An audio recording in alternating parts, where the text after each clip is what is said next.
میری خالہ بے اولاد تھی اور گھر میں اکیلی رہتی تھی۔ میں اکثر خالہ کے پاس رہتی تھی۔ میں جب بھی خالہ کے ساتھ سوتی تو آدھی رات کے وقت خالہ کے بیڈ سے آواز آتی۔ میں پوچھتی تو خالہ کہتی تمہارا وہم ہے۔ ایک رات خالہ اٹھ کر ساتھ والے کمرے میں چلی گئی۔ اس کمرے سے خالہ کی عجیب سی آوازیں آ رہی تھیں۔ میں نے جا کر اس کمرے کا دروازہ کھولا تو سامنے خالہ کو اس حال میں دیکھ کر میرے قدموں تلے سے زمین نکل گئی۔ کیونکہ خالہ، میرا نام فوزیہ ہے۔ میں اپنے ماں باپ کی اکلوتی اولاد ہوں۔ میرے والد بچپن میں ہی فوت ہو گئے تھے۔ خاندان میں کوئی ساتھ دینے والا نہیں تھا، اس لیے میری ماں نے لوگوں کے کپڑے سینے شروع کر دیے۔ بعد میں نے پڑھائی چھوڑ دی اور ماں کے ساتھ کام میں اس کا ہاتھ بٹانے لگی تھی۔ ماں کہیں بھی جاتی تھی تو مجھے خالہ نسیم کے گھر چھوڑ جاتی۔ خالہ نسیم میری سگی خالہ نہیں تھی، بس ہماری ہمسائی تھی، اس لیے میں انہیں خالہ ہی کہتی تھی۔ اس بار بھی امی 3 دن کے لیے شادی پر جا رہی تھی، مگر میں نے ساتھ جانے سے انکار کر دیا، اس لیے امی شام کے وقت مجھے خالہ کے گھر چھوڑ کر چلی گئی تھی۔ خالہ کی نوکرانی نے میرے لیے ایک الگ بیڈ خالہ کے کمرے میں ہی لگوا دیا تھا۔ خالہ ایک بڑے سے گھر میں اکیلی رہتی تھی۔ ان کی کوئی اولاد نہیں تھی اور ان کے شوہر دوسرے شہر میں کام کرتے تھے، کبھی مہینے یا 2 مہینے بعد واپس آتے تھے۔ مجھے دیکھتے ہی خالہ خوشی سے کھل اٹھی، مجھے گلے سے لگا کر پیار کرنے لگی اور وہاں جاتے ہی میرا رویہ بدل گیا۔ شام ہونے کو تھی، میں نے کھانا کھایا، ساتھ ہی خالہ نے میرے لیے اپنی نوکرانی سے کہہ کر اپنے ہی کمرے میں ایک بیڈ لگوا کر اس پر بستر سیٹ کروا دیا۔ مجھے اس وقت ذرا سی حیرت ہوئی تھی، کیونکہ جب کمرے میں ایک ڈبل بیڈ موجود تھا تو میرے لیے الگ سے بیڈ لگوانے کی کیا ضرورت تھی، لیکن خیر میں نے اس چیز کو نظر انداز کر دیا۔ میں اس بڑے سے گھر میں آ کر کافی خوش تھی، لیکن رات کے ایک پہر اچانک مجھے ایسا لگا جیسے خالہ کے بیڈ پر سے کوئی آواز آ رہی ہے۔ میں ایک دم ڈر گئی، سہم کر چادر منہ پر ڈال لی، لیکن یہ آواز بڑھتی جا رہی تھی۔ مجھے ایسے لگا جیسے کمرے میں ہم دونوں کے علاوہ کوئی تیسرا بھی موجود ہے۔ مجھے ایسے لگا جیسے کسی بچے کی آواز ہو۔ میرے دل کی دھڑکنیں ذرا تیز ہو گئیں۔ کمرے میں اندھیرا تھا۔ میں نے فوراً خالہ کو آواز لگائی، خالہ مجھے لگ رہا ہے کمرے میں کوئی ہے۔ خالہ نے بڑے ہی پیار سے جواب دیا، نہیں بیٹی، کمرے میں کون ہو سکتا ہے، بس ہم دونوں ہی تو ہیں۔ خالہ کی بات پر مجھے تسلی نہیں ہوئی۔ میں نے دوبارہ کہا، خالہ مجھے ڈر لگ رہا ہے، میں لائٹ جلا دوں؟ انہوں نے یہ کہہ کر ٹال دیا کہ مجھے روشنی میں نیند نہیں آتی، لیکن جب میں نے انہیں کہا کہ میں آ کر آپ کے پاس سو جاؤں، تب خالہ کی آواز میں ایک دم غصہ آیا۔ وہ بولی، نہیں، کوئی ضرورت نہیں ہے، تم اپنے بستر میں سوئی رہو، میں کسی کو اپنے ساتھ نہیں سلاتی۔ میں سہم کر اپنی چادر اوڑھ کر سو گئی اور آیت الکرسی پڑھ کر آنکھیں موند لی۔ وہ رات تو اللہ اللہ کر کے گزر گئی تھی، لیکن خالہ کی حرکتوں پر مجھے شک ہونے لگا تھا۔ میں نے خالہ کا سارا گھر چھان مارا، مگر مجھے اپنے اور خالہ کے علاوہ کوئی اور نظر نہ آیا۔ میں حیران تھی، رات کو خالہ کے بیڈ پر خالہ کے ساتھ کون تھا؟ اسی طرح سارا دن گزر گیا، لیکن خالہ کا رویہ رات ہوتے ہی میرے ساتھ بدل گیا۔ شاید اس بار انہیں میرا آنا پسند نہیں آیا تھا، یا پھر میں نے ان کی زندگی میں خلل پیدا کر دیا تھا۔ دراصل میں بچپن ہی سے تیز مزاج کی لڑکی تھی۔ جس عمر میں بچیاں گڑیوں سے کھیلا کرتی تھی، میں اس عمر میں گڑیوں کو توڑ دیتی تھی۔ گھر میں بات بات پر ماں کے ساتھ لڑتی رہتی تھی، اپنی ماں تک کا لحاظ نہیں کرتی تھی، مگر یہاں خالہ کے مزاج کی وجہ سے چپ تھی۔ خالہ نسیم ایک تو امیر بھی تھی، ان کا شوہر اچھا خاصا کما لیتا تھا۔ خالہ نسیم میرے لیے اکثر تحفے تحائف بھی لایا کرتی تھیں، اس لیے مجھے ان کے بڑے گھر میں رہنے پر کوئی اعتراض نہیں تھا۔ ماں تو مجھے خود یہاں پر چھوڑ کر گئی تھی، لیکن اب خالہ کے گھر ان واقعات سے میں پریشان ہو گئی تھی۔ رات کے وقت میں جیسے ہی سوئی، مجھے کمرے کا دروازہ کھلنے کی آواز آئی۔ میری تو شروع سے ہی نیند کچی تھی، اب تو میں ویسے بھی پرائے گھر میں تھی۔ فوراً سے میری آنکھ کھل گئی۔ خالہ کمرے سے نکل چکی تھی، اب میری نظر خالہ پر تھی۔ میں فوراً سے اپنے بستر سے اٹھی اور ان کی جانب گئی۔ خالہ کمرے کی پچھلی جانب موجود اسٹور میں جا چکی تھیں اور دروازے کو بند کر دیا تھا۔ اب میرے سارے شک و شبہات حقیقت میں بدل گئے۔ میں تیزی سے اسٹور روم کے دروازے کے پاس گئی۔ میں نے اندر سے خالہ کی عجیب و غریب آوازیں سنی تھیں۔ میں جوان تھی، ہر بات کی سمجھ رکھتی تھی۔ اچانک میرے دل کو ایک دھڑکا سا لگا، یہ کیسی عورت ہے جو اپنے شوہر کی غیر موجودگی میں اس قسم کی حرکتیں کرتی ہے؟ مجھے یہ آوازیں واضح سنائی تو نہیں دے رہی تھیں، جس کی وجہ سے میں سمجھ نہیں پا رہی تھی کہ خالہ کیا کر رہی ہے۔ آخر میری ہمت جواب دے گئی۔ میں نے دھڑام سے دروازہ کھول دیا۔ اس کے بعد کے منظر نے مجھے عجیب سی کشمکش میں مبتلا کر دیا۔ میں بے چینی کا شکار ہو گئی۔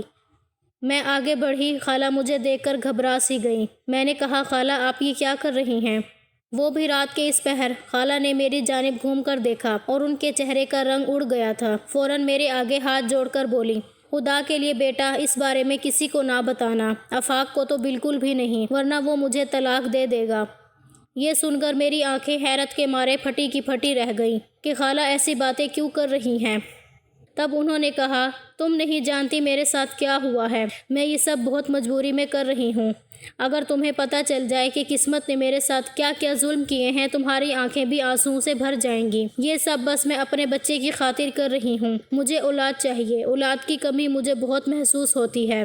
ان کی یہ بات سن کر میں چونک گئی۔ اب انہوں نے اپنی کہانی سنانا شروع کر دی۔ میں شروع سے ہی بے حد حسین تھی۔ شادی کے کئی برسوں بعد میں ایسے ہی حسین رہنا چاہتی تھی۔ تمہارے خالو سے میری پسند کی شادی ہوئی۔ بڑا گھر تھا، ان کے خاندان کی نیک نامی پورے علاقے میں مشہور تھی، تو ہماری شادی بآسانی ہو گئی۔ لیکن شادی کے کچھ ماہ بعد ہی اللہ تعالیٰ نے مجھے ماں بننے کا شرف بخشا، مگر میں اپنے حسن اور جوانی کے خمار میں اس قدر مدہوش ہو چکی تھی کہ میرے نزدیک اولاد کی کوئی اہمیت نہیں تھی۔ میں ویسے بھی ابھی اولاد نہیں چاہتی تھی۔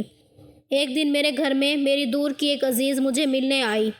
میں نے اسے اپنے بچے کے بارے میں بتایا تو وہ ایک دم چونکی اور بولی، نسیم، بچہ پیدا کر کے اپنے اوپر ابھی سے کیوں ذمہ داریاں ڈالنا چاہتی ہو؟ تم تو ابھی بہت خوبصورت اور جوان ہو، تمہارے مستقبل میں کامیابیاں ہی کامیابیاں ہیں۔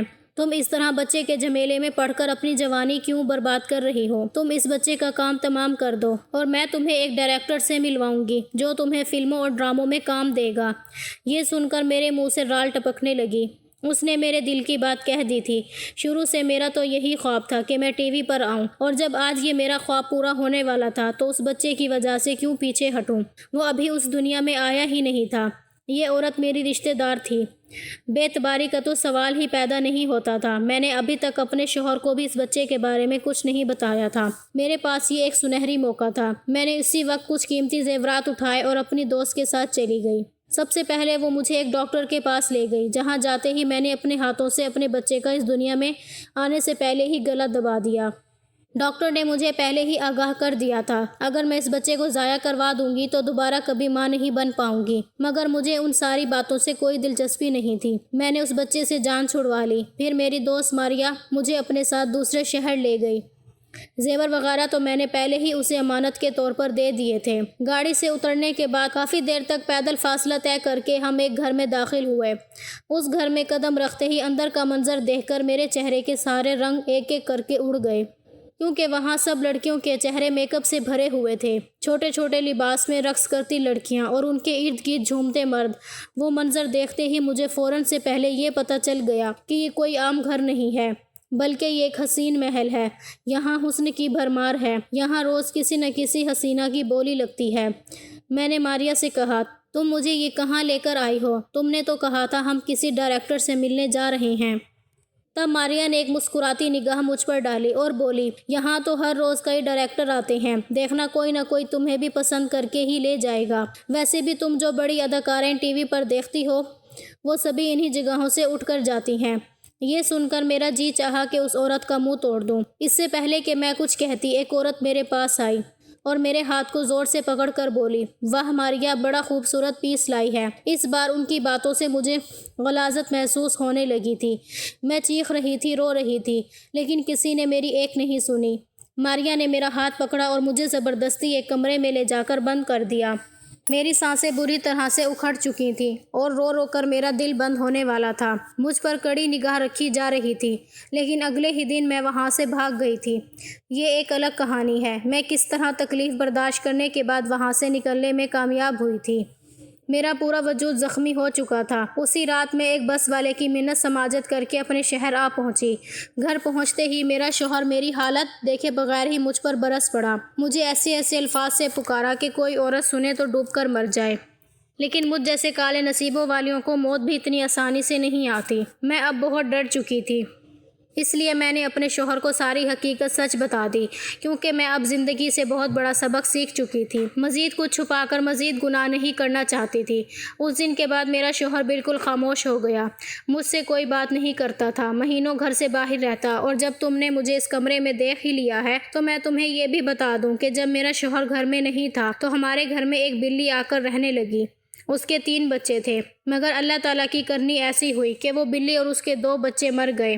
یہ بچہ اکیلا رہ گیا تھا۔ اس دن کے بعد میں نے اس بچے کو اپنی اولاد کی طرح پالا ہے۔ یہ مجھے بہت پیارا ہے، ہمیشہ میرے کمرے میں ہوتا ہے، لیکن تم آئی ہو تو میں نے اسے یہاں چھپا دیا ہے۔ تمہارے خالو آتے ہیں تب بھی اسے یہاں چھپا دیتی ہوں تاکہ وہ اسے نہ دیکھیں۔ اس کے ساتھ جیسے میری روح کا رشتہ ہے، میں اپنے ہر دکھ سکھ اس کے ساتھ بانٹتی ہوئی اسے پاگلوں کی طرح پیار کرتی ہوں۔ اگر انہوں نے مجھے اس طرح پیار کرتے دیکھ لیا تو مجھے پاگل سمجھیں گے۔ خالہ کی کہانی سن کر میری آنکھیں کئی بار نم ہوئی تھیں۔ اس روز میرا سارا غصہ دھرے کا دھرا رہ گیا۔ خالہ بھی پھوٹ پھوٹ کر رو رہی تھیں اور اپنی بربادی کا ماتم منا رہی تھیں۔ میں نے خالہ کو دلاسا دینا چاہا تو وہ بولی، فوزیہ میں نے ڈاکٹروں سے بہت علاج کروایا ہے مگر میں اب زندگی بھر ماں نہیں بن سکتی۔ بس اب تم مجھ پر ایک احسان کر دو، اگر تم مجھے بچہ دے دو تو میرا شوہر پھر سے میرے قریب آ سکتا ہے۔ میں نے ایک دم حیران ہو کر خالہ کے چہرے کی جانب دیکھا۔ خالہ یہ آپ کیسی باتیں کر رہی ہیں؟ وہ بولی، تم جوان ہو، خوبصورت ہو، میرے لیے اولاد پیدا کر سکتی ہو۔ میں نے کہا، یہ کیسے ہو سکتا ہے؟ میں تو شادی شدہ نہیں ہوں۔ تب وہ ایک دم بوکھلائے ہوئے انداز میں بولی، اس میں کیا بڑی بات ہے؟ میں تمہاری شادی اپنے شوہر سے کروا دوں گی، پھر جب بچہ پیدا ہوگا تب تمہاری طلاق ہو جائے گی۔ اگر تم میرا یہ کام کر دو گی تو میں تمہیں اس کے بدلے اچھی خاصی رقم دوں گی، جس سے تمہاری آگے کی زندگی بڑے عیش و آرام سے گزرے گی۔ یہ سن کر میری آنکھیں پھٹی کی پھٹی رہ گئیں۔ میں نے ساری زندگی غریبی میں گزاری تھی، میری آنکھوں میں بھی بڑے بڑے خواب تھے، اب انکار کی کوئی وجہ نہیں بنتی تھی، لیکن سوال یہ پیدا ہوتا تھا کہ یہ سب میرے گھر والوں سے کیسے چھپایا جائے گا۔ خالہ نے اس کا بھی حل تلاش کر لیا تھا۔ ماں کے آنے کے بعد ایک دن خالہ ہمارے گھر آئی اور امی کو کہا کہ میں کچھ عرصے کے لیے ملتان جا رہی ہوں۔ میری بیٹی تو کوئی نہیں ہے، بس اس لیے میں چاہتی ہوں تمہاری بیٹی کو میں اپنے ساتھ لے جاؤں۔ وہاں بڑے بڑے اسکول ہیں، سلائی کڑھائی اور کھانے کے کورس بھی کروائے جاتے ہیں۔ 1 سال کی پڑھائی سے فوزیہ سارے گھر کے ہنر سیکھ لے گی۔ فوزیہ کا وہاں میں کسی اچھے اسکول میں داخلہ کروا دوں گی۔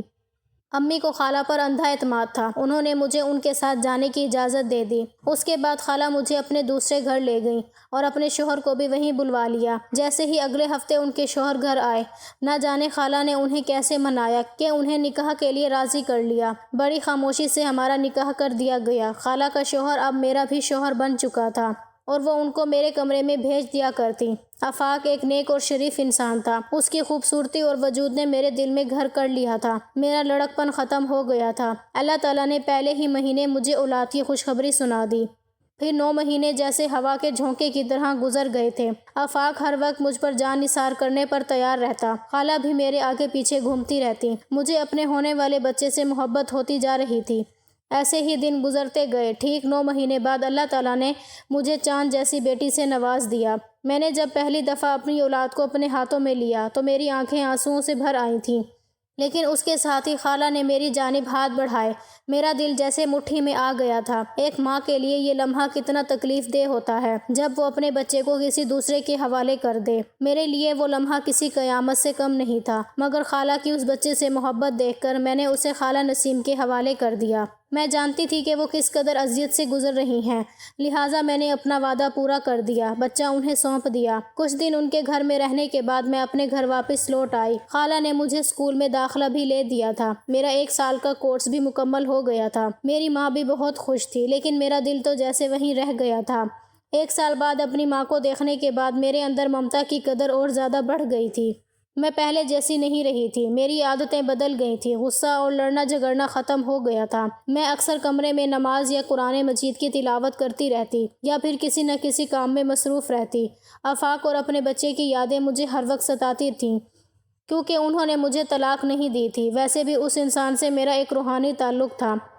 ابھی مجھے گھر آئے چند دن ہی گزرے تھے کہ ایک روز اچانک ہمارے گھر کا دروازہ بجا۔ اماں نے دروازہ کھولا تو سامنے کھڑے شخص کو دیکھ کر میرے ہوش اڑ گئے۔ یہ آفاق تھے۔ ماں تو ان کے ساتھ عام مہمان کی طرح برتاؤ کر رہی تھیں، لیکن یہ میرا دل ہی تھا جو دھڑک رہا تھا۔ وہ میرے دل کا بادشاہ تھا۔ اماں اسے مہمان خانے میں لے کر آئیں اور مجھے چائے بنانے کا کہا۔ میں چائے بنا کر لے آئی، تب اماں نے مجھے اپنے پاس بٹھا لیا۔ میری نظریں لمحے بھر آفاق سے ملی تھیں اور دھڑکنیں ذرا بے ترتیب ہوئیں، لیکن میں خاموشی سے بیٹھ گئی۔ پھر اچانک آفاق نے ماں سے کہا، آج میں بہت ضروری بات کرنے آیا ہوں، میں آپ کی بیٹی سے شادی کرنا چاہتا ہوں۔ یہ سن کر اماں کے چہرے پر کئی رنگ آئے اور کئی گزر گئے۔ اب آفاق اماں کے پیروں میں آ بیٹھا اور بولا، میں آپ کی بیٹی سے بے پناہ محبت کرتا ہوں، اسے اپنے ساتھ جائز رشتے میں باندھنا چاہتا ہوں، خدا کے لیے اسے میرے ساتھ رخصت کریں۔ اماں نے کہا نسیم کا کیا ہوگا؟ تب آفاق نے کہا نسیم اپنا ذہنی توازن کھو رہی ہے، مجھے اپنی زندگی میں ایک ساتھی کی ضرورت ہے، میرے بچے کو بھی ایک ماں کی ضرورت ہے۔ آفاق کی باتیں سن کر اماں نے ہاں کر دی اور اس طرح خوشی خوشی مجھے آفاق کے ساتھ رخصت کر دیا۔ آج میں اکیلی اس گھر کی ملکہ اور آفاق کے دل کی رانی ہوں۔